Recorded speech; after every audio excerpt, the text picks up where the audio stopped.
Wahio nishashika campus na mimi hawakujua mmesoma mpaka grade ga. Ebu uliza watu maneno.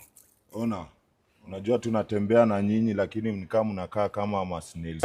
Umesoma mpaka wapi? Nimesoma mpaka grade 1 class 1. Jifanye mandazi kwa hii kampuni yaanguke ndo utajua. Wewe mwingine. Mimi nilifika grade 4. Tulikutoa Ngara ukipika chapati, jaribu kuangusha kampuni. Wewe?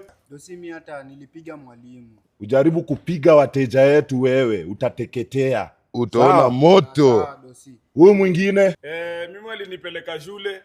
Niko na mwalimu anafanana sura nyingine, nikalia tu nikarudishwa nyumbani. Ukuja tulete ujinga upeleke mali zetu nyumbani kwenu huko wewe.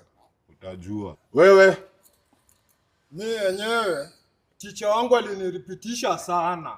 Unajifanya mpumbavu na unajua kila kitu. Unajua mpumbavu ni mtu anajua. Achana wewe, ule na kusikia huyo. Unakaa live kusoma. Shule. Mshahara wako itakusomesha. Bora mkichezea tu kazi yangu mtaona moto. Sawa? Kama mimi unajua mimi nimesoma sana mpaka University of Talk nimefika huko. Nasikia? Sasa mimi boss wenu.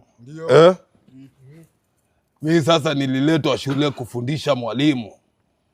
Sawa? Ndio bosi. Kama nyinyi mmekimbia walimu, msipende niwafunze. Sawa? Sawa.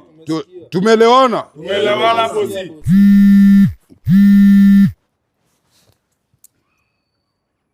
Bushika ni kama ni kazi hawa watu wetu watafanya. Halo.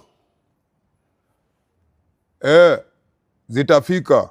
Hata dereva wako. Sawa. Wacha nisikie huyo client wangu. Sawa. Alafu nijue ni aje vile nitawapanga kwa watu wa kesho wenye watamuka. Sawa? Na mshughulike. Mpige kazi. Nadhani kila mtu alipewa cheo yake, si ndio? Haya, kampuni ing'are. Sawa.